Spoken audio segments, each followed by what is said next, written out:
नमस्कार, मैं हूं संजय शर्मा। आप देख रहे हैं 4 PM न्यूज नेटवर्क। लगभग 10-11 दिन बाद अपने दफ्तर में बैठकर वीडियो बोल रहा हूं। खूब घूमा हूं 10-11 दिनों में, अलग अलग हिस्सों में यह तमाम लोगों से बात करता रहा। अब मैं कोशिश करूंगा कि मैं देश के अलग अलग हिस्सों में घूमूं, क्योंकि मुझे लगता है जितना घूमता हूं उस राज्य की नई नई चीजें सामने आती हैं, नए नए विचार सामने आते हैं, पता चल रहा है देश में चल क्या रहा है। तो अब महीने में कुछ दिन बाहर रहा करूंगा, फिर वहीं से वीडियो बोला करूंगा। आया और बीच में मैं देख रहा था 2-3 दिन से घमासान छिड़ा हुआ है 2-3 मुद्दों पर। देश में अलग अलग विचारधारा के लोग हैं, मानता हूं, लेकिन विवाद इन इन मुद्दों पे हो जाएगा ये सोचा नहीं था। दीपिका पादुकोण क्या कपड़े पहनेंगी, कौन से रंग के बारे में बात करेंगी, इस पर देश के बड़े बड़े बुद्धिजीवी दिन रात अपना जीना हराम किए हुए हैं। किसी की बिकनी और किसी के रंग के कपड़ों पे कोई देश इतनी बहस कैसे कर सकता है, वो भी इतने बड़े बड़े बुद्धिजीवी। नाम पठान है ना, पिक्चर का नाम पठान है और हीरो शाहरुख खान है, तो विवाद होना था। उधर चीन के मसले पर पूरे देश में एक नया हंगामा मचा हुआ था। 9 तारीख की घटना थी, तवांग में चाइना के तरफ से कुछ लोग घुसे, हमारे लोगों ने रोका, दोनों में गुत्थम गुत्था हुआ और जो वीडियो वायरल हो रहा है उसमें हमारे सैनिक कस के पिटाई करते हुए दिख रहे हैं। इधर बिलावल भुट्टो ने, पाकिस्तान के विदेश मंत्री ने एक बयान दिया संयुक्त राष्ट्र में और पूरा हंगामा। आज पूरे देश के अलग अलग राज्यों में जगह जगह प्रदर्शन हुए, प्रधानमंत्री पर उन्होंने टिप्पणी करी, बड़ी आपत्तिजनक टिप्पणी थी, इसमें कोई दो राय नहीं है। तो ये जो मंच होते हैं ये टिप्पणी करने के लिए होते हैं। हमारे विदेश मंत्री ने भी खूब खूब सुनाई पाकिस्तान को कि ओसामा बिन लादेन को रखते थे, आतंकी को संरक्षण देते थे, ये टाइप। तो बिलावल भुट्टो को भी कहने का मौका मिला, उन्होंने प्रधानमंत्री पर अमर्यादित टिप्पणी करी। ये बात सही है, 125 करोड़ की देश की ताकतवर प्रधानमंत्री हैं और देश का प्रधानमंत्री कोई भी हो, उसका मान सम्मान हमारे लिए सबसे पहले है। लेकिन मुझे ईमानदारी से एक बात बताइए, मेरे दर्शकों में से कितने लोग ऐसे हैं जो आज बिलावल भुट्टो के हंगामे, या मैं कह दूं कि 2 दिन पहले बिलावल भुट्टो के जब हंगामा शुरू हुआ, टीवी चैनलों पे बयान बीजेपी के नेताओं के आने शुरू हुए, उससे पहले आप में से किसको पता था कि बिलावल भुट्टो ने बोला क्या? अरे छोटा सा राज्य पाकिस्तान, हमारे उत्तर प्रदेश से भी जरा सा छोटा सा नेता बिलावल भुट्टो, उसके बयान को पूरे देश में हंगामा मचा दिया। पूरे देश में प्रदर्शन हो रहे हैं कि बिलावल भुट्टो के पुतले फूके जा रहे हैं, पाकिस्तान के दूतावास पे हंगामा हो रहा है, लखनऊ, दिल्ली, बंगाल, हर जगह प्रदर्शन हो रहा है। क्यों भैया, क्यों? बिलावल भुट्टो का वो बयान जिसे दुनिया ने और भारत ने देखा भी नहीं था, जाना भी नहीं था, उसको आपने आज पूरे देश को बता दिया कि बिलावल भुट्टो ने दिया क्या, क्या गेम प्लान क्या था। कहा भी जाता है कि अगर आपके दुश्मन को खत्म करना है, आपको दुश्मन को खत्म करना है तो उसकी चर्चा ही मत करिए। बिलावल भुट्टो का इतना बड़ा नेता है जिसके बारे में आज पूरे देश में चर्चा हो गई। थोड़ी देर ठंडे दिल से सोचिए कि ये गेम क्या है, प्लान क्या है, क्यों किया गया। पाकिस्तान के विदेश मंत्री की इतनी हैसियत है कि भारतीय जनता पार्टी के लाखों करोड़ों कार्यकर्ता आज अपना काम धंधा छोड़ के बिलावल भुट्टो मुर्दाबाद मुर्दाबाद मुर्दाबाद कहते हुए जगह जगह गए। एक बीजेपी के नेता के तो बेचारा पुतला फूकते फूकते उसी के पैर में आग लग गई। तो बिलावल भुट्टो इतना इंपॉर्टेंट हो क्यों गया देश के लिए? मैं फिर कह रहा हूं, जिसके बयान को पूरे देश के लोग सुनते भी नहीं, जाने भी नहीं, आज बिलावल भुट्टो पूरे देश में। प्लान कुछ और था। दरअसल चीन के मुद्दे पर, तवांग घाटी के वीडियो को लेकर, गलवान घाटी के मुद्दे को लेकर बीजेपी बैकफुट पर है। हमने चाइना की एक रिपोर्ट अपने यूट्यूब चैनल पर डाली थी, हमने बिल्कुल जेन्युइन तरीके से डाली थी कि चीन ने हमारे अरुणाचल के हिस्से में, लद्दाख के हिस्से में कितनी जमीन पर कब्जा किया, सैटेलाइट तस्वीर से थी।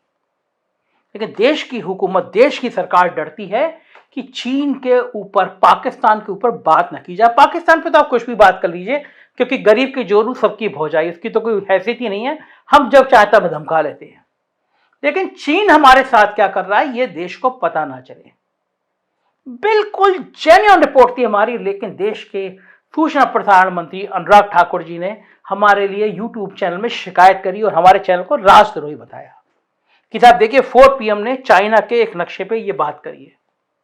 यूट्यूब ने हमसे पूछा कि देश के केंद्रीय मंत्री अनुराग ठाकुर आपके बारे में ऐसी बात कर रहे हैं कि वो आपकी रिपोर्ट को देश की द्रोही वाली श्रेणी में आ रहे हैं। मतलब गलती से भी आप चीन के बारे में बात मत करिए। गलवान घाटी में जो कुछ हुआ उसने भारत को शर्मिंदा, लज्जित किया। यह मैसेज गया कि हम डर रहे हैं चीन से। देश से यह मांग उठी कि आखिर डर क्या है, कमजोरी क्या है, क्या जरूरत है प्रधानमंत्री को चीन के सामने इतना डरने की। हम उसके राष्ट्रपति को झूला झुला रहे हैं। सरदार पटेल की प्रतिमा भी बन रही है तो चीन बना रहा है। देश के अंदर ठेके, बड़े बड़े ठेके चीन को दिए जा रहे हैं। तमाम जगह मूर्तियां बन रही हैं जो बीजेपी ने बनवाई, भारत सरकार ने बनवाई, वो चीन को ठेके दिए जा रहे हैं। चीन के संग आयात कितना गुना बढ़ गया। मैंने 2 दिन पहले अपने वीडियो में आपको सारे आंकड़े दिए थे। व्यापार घाटा चीन के संग इतना बढ़ गया। हम चीन पे इतना निर्भर क्यों हैं? सैकड़ों कंपनी के सीईओ भारत में चीनी क्यों हैं? राहुल गांधी ने हमला करते करते एक लाइन गलत बोल दी कि हमारे सैनिकों को चीन पीट रहा है। सही बात है, ये सैनिक नहीं बोलना चाहिए। सेना का मान सम्मान बढ़ना चाहिए। लेकिन मैं हमेशा कहता हूं, देश सेना पे भरोसा करता है, नेताओं पर नहीं। राहुल गांधी की इस बयान को लेकर बीजेपी ने कस के हमला बोला। जेपी नड्डा ने खरी खरी सुनाई कि सेना का मान सम्मान पे कोई समझौता नहीं है, बला बला बला। सुनिए क्या कह रहे हैं जेपी नड्डा जी, बीजेपी के राष्ट्रीय अध्यक्ष। राहुल गांधी का बयान सच में भारत की सेना का मनोबल तोड़ने का काम करती है और इसकी जितनी भी भर्त्सना की जाए, जितनी भी निंदा की जाए, वह कम है। भारत की सेना अद्भुत शौर्य और पराक्रम की प्रतीक है। जब जब देश पर संकट आया है, भारत की सेना मुस्तैदी के साथ देश की सेवा और रक्षा में लगी रही। हम सब लोग जानते हैं कि कम्युनिस्ट पार्टी के साथ MOU साइन किया और हम यह भी जानते हैं कि चीनी दूतावास ने राजीव गांधी फाउंडेशन को किस तरीके से आर्थिक मदद और फंडिंग की है। शायद यही कारण है कि राहुल गांधी बार बार चीनी भाषा और पाकिस्तान की भाषा बोलते हैं।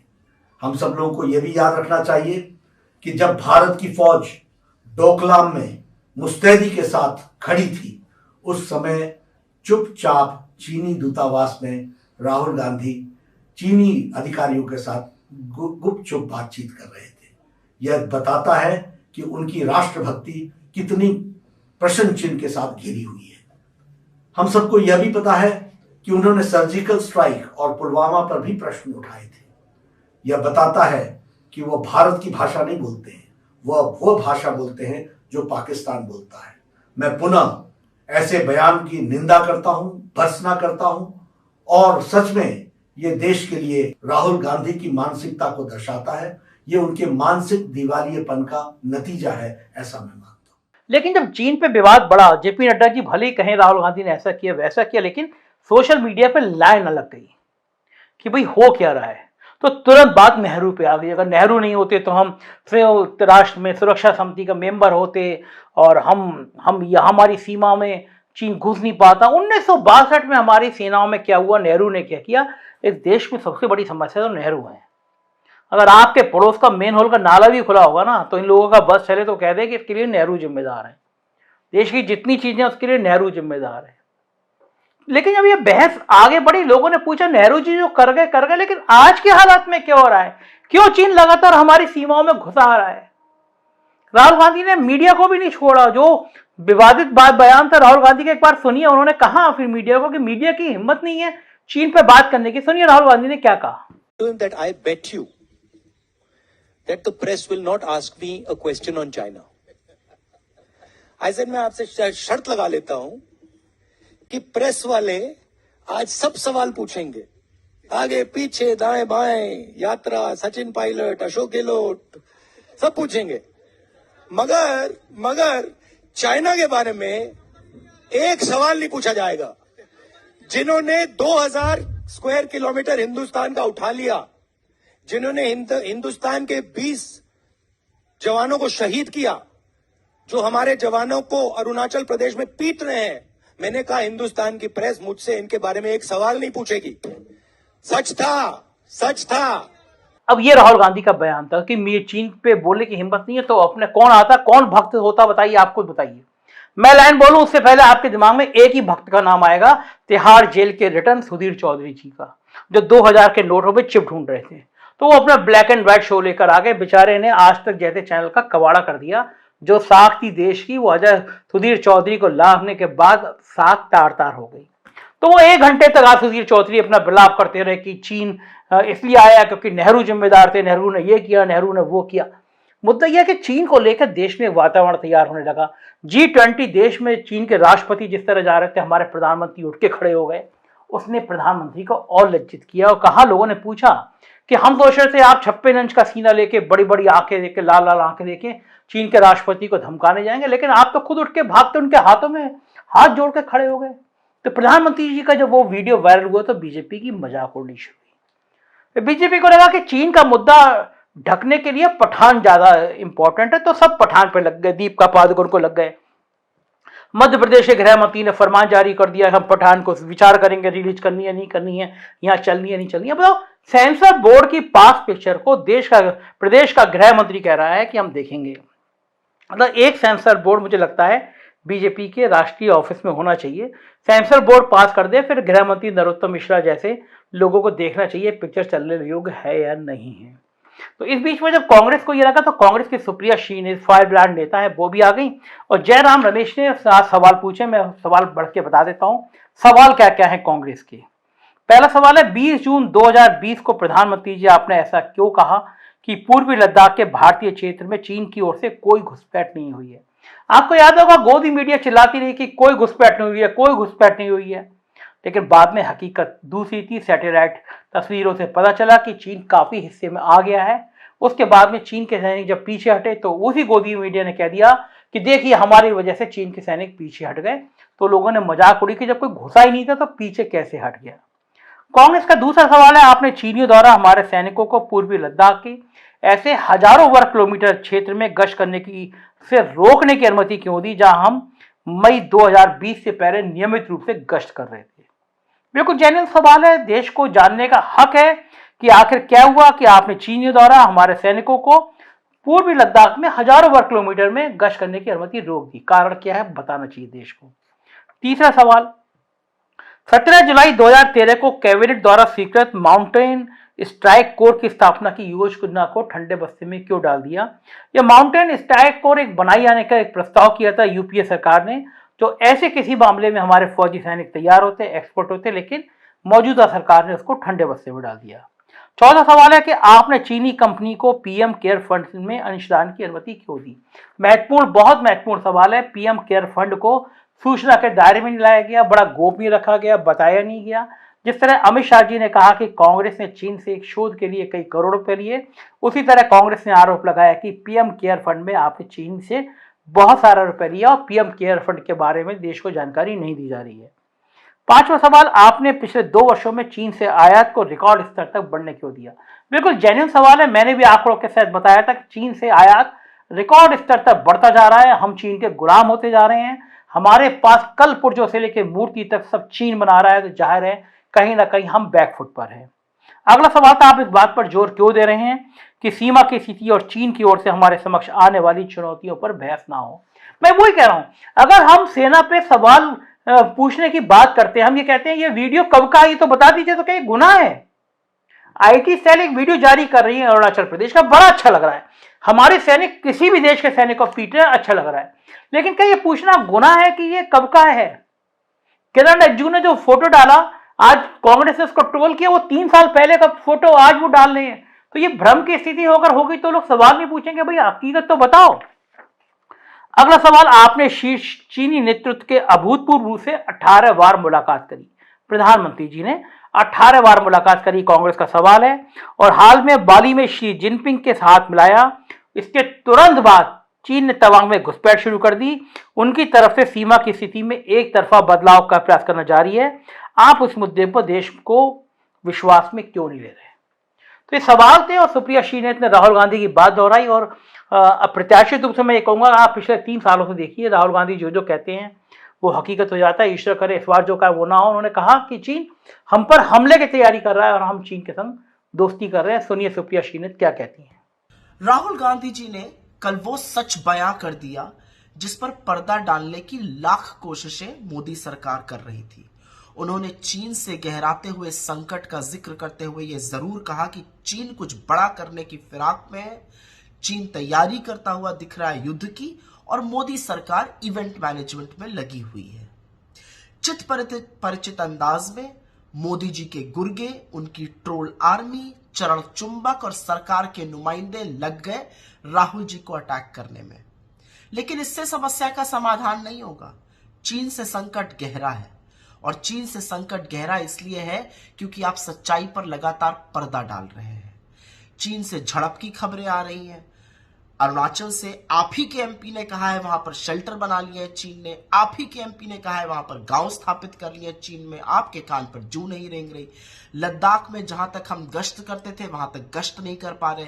जिस गलवान घाटी में हमारे 20 जाबाजों की शहादत हुई वहां पर चीन घुसा बैठा हुआ है, और बजाय चीन को सबक सिखाने के, गलवान की शहादत के बाद मोदी जी ने चीन को और बड़ा व्यापारी भारत के साथ बना लिया है। चीन को और बड़े बड़े कॉन्ट्रैक्ट दिए जा रहे हैं।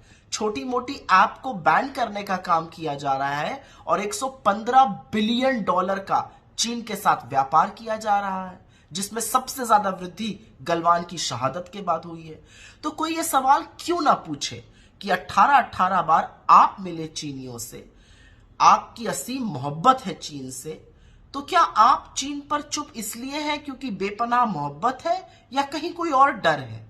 क्योंकि चीन पर आपकी चुप्पी तो निंदनीय है, और चीन पर आपकी चुप्पी बहुत बड़े बड़े सवाल उठा रही है। और सेना के शौर्य और पराक्रम पर मोदी जी, आप और आपके गुर्गे तो पाठ बिल्कुल मत पढ़ाइएगा, क्योंकि आप तो सेना से ज्यादा साहसी एक व्यापारी को बताते हैं, और ये भूल जाते हैं कि सैनिक अपने सीने में गोली खाकर देश की रक्षा करता है, गल्ले पर बैठकर पैसा नहीं गिनता है। पाठ पढ़ाना बंद कीजिए और देश को बताइए कि चाइना पर पीएम मोदी चुप क्यों है। जाहिर है ये पूरा मामला एक सुनियोजित प्लानिंग के तहत किया गया, जिसमें हकीकत को कहीं पीछे छोड़ा जा सके। बहुत सीनियर जर्नलिस्ट हैं अजय शुक्ला जी, कई बड़े अखबारों के उत्तर प्रदेश में संपादक रहे हैं, राष्ट्रीय स्तर के कुछ चैनलों में काम किया है, चंडीगढ़ है, और उन्होंने कहा कि ये सारी क्या प्लानिंग है, क्यों किया जा रहा है। सुनिए अजय शुक्ला जी की पूरी बात।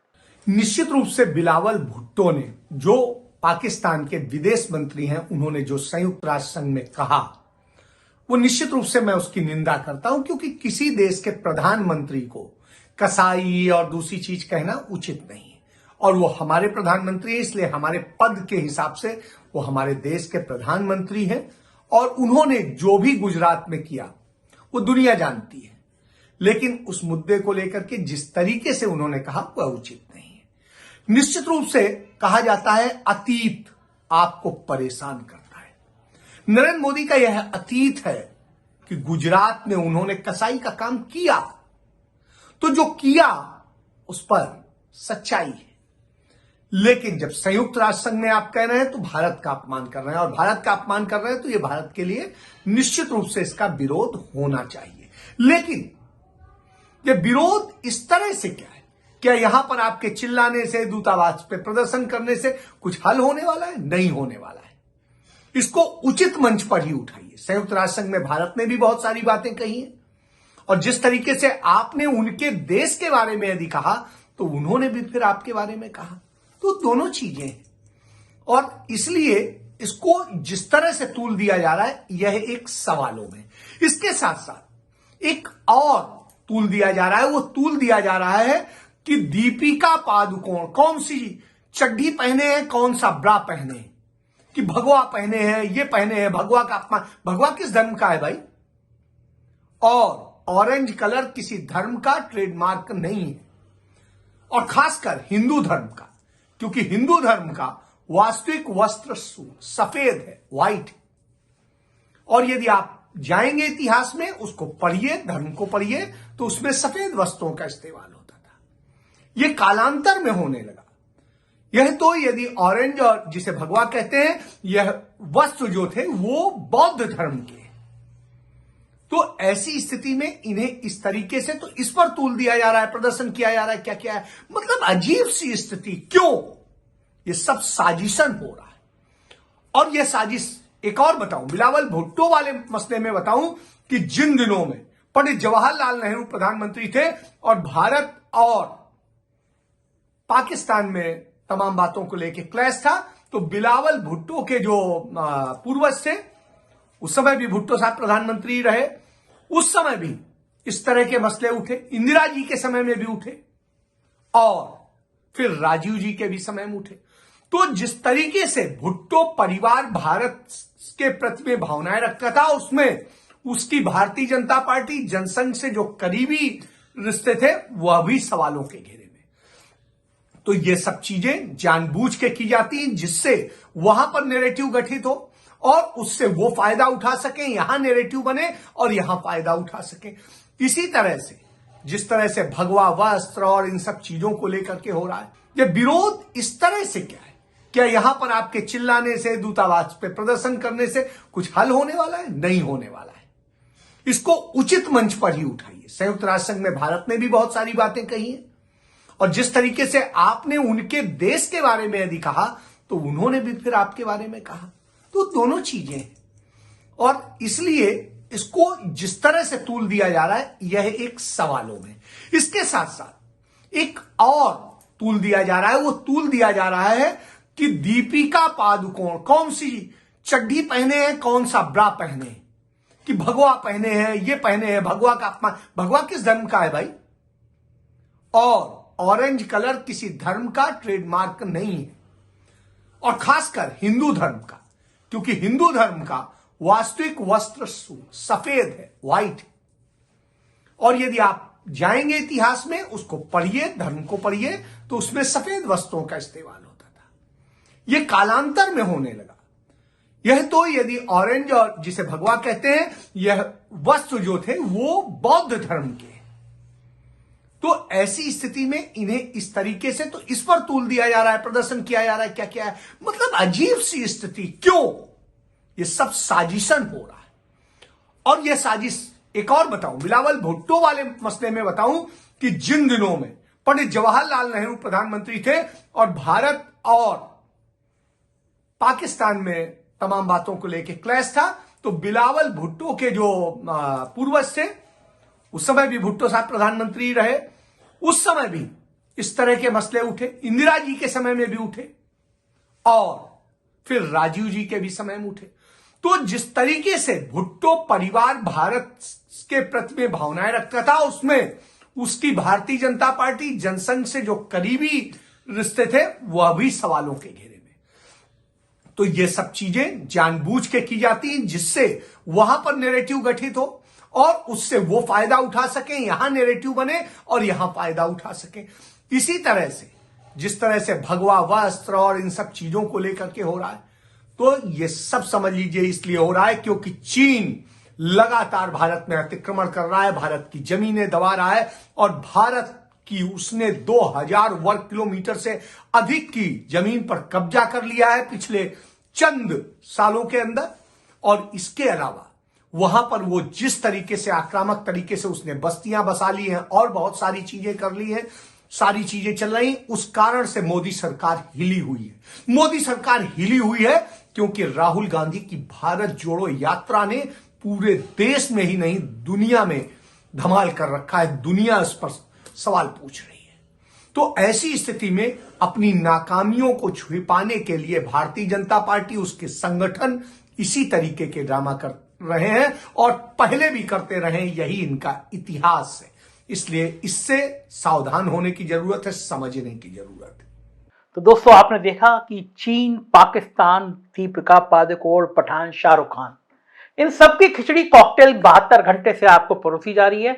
गोदी मीडिया आपको ऐसा चित्र दिखा देगा जैसे आपको लगेगा कि वाकई में हमारा देश जो है भूतपूर्व तरीके से लड़ रहा है, भिड़ रहा है और शर्म नहीं आती कि एक महिला के कपड़ों पर बड़े बड़े सांसद, विधायक, बीजेपी के नेता विमर्श कर रहे हैं। क्या इस देश में महिलाओं को अपने रंग के कपड़े पहनने की आजादी नहीं दी जाएगी? कौन तय करेगा कि कौन क्या कपड़े पहने, किस रंग के कपड़े पहने, पिक्चर में कौन क्या दिखाए? क्या सेंसर बोर्ड से बड़े लोग अब समाज में और पार्टी के अंदर आ गए हैं? सोचिएगा जरूर, अपनी राय से अवगत कराइएगा। आपका अपना चैनल है, सपोर्ट कीजिएगा। उत्तर प्रदेश की खबरों के लिए 4PM यूपी, बिहार की खबरों के लिए 4PM बिहार और आपके अपने चैनल के लिए आपका प्यारा 4PM न्यूज नेटवर्क, वो गुजरात के लिए 4PM गुजरात। सब्सक्राइब जरूर कीजिएगा। शुक्रिया, थैंक यू।